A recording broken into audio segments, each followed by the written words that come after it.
ভাইজান, আমিও পারি আপনার মতো অভিনয় করতে।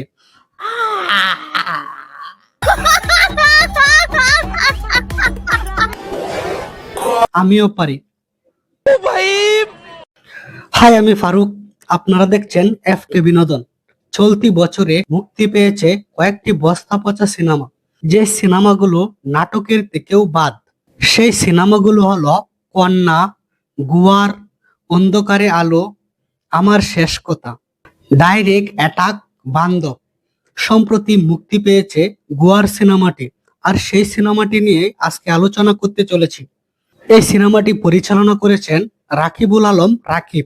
এই সিনেমাতে অভিনেতা অভিনেত্রী কারো নাম আমি ঠিক মতো জানি না, তাই এই ভিডিওতে তাদের নাম উল্লেখ করতে পারলাম না।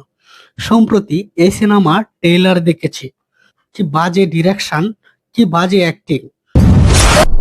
গেচা দেখছেন ভাইজান ছুরিটা যে মারছে, মনে হইতেছে আগে থেকে রক্ত লাগানো ছিল।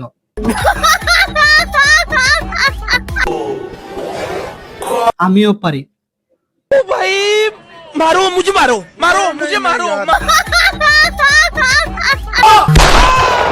দেখছেন কি গুলি টাইনা লাগছে, দেখে স্পষ্ট বোঝা যাচ্ছে এটা বিএফএক্স। ঠিক বলেছিস। মানে কি বলবো, যাই হোক। দেখুন ভাই হাতে রং লাগাইয়া কি অভিনয়টা না করতেছে, যে কেউ ধরে ফেলবে এটা রং ছিল। মানে এটা কোনো কথা? ভাইজান, আমিও পারি আপনার মতো অভিনয় করতে।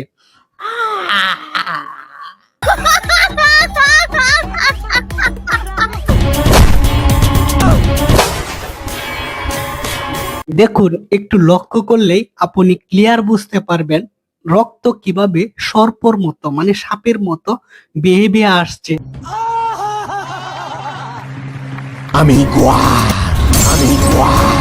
আগো ভয় পাইছি, আমিও গুয়ার। আপনি কি জানেন এই পৃথিবীতে পাপ মুক্ত সিনেমা আছে? কি বলছিস তুই?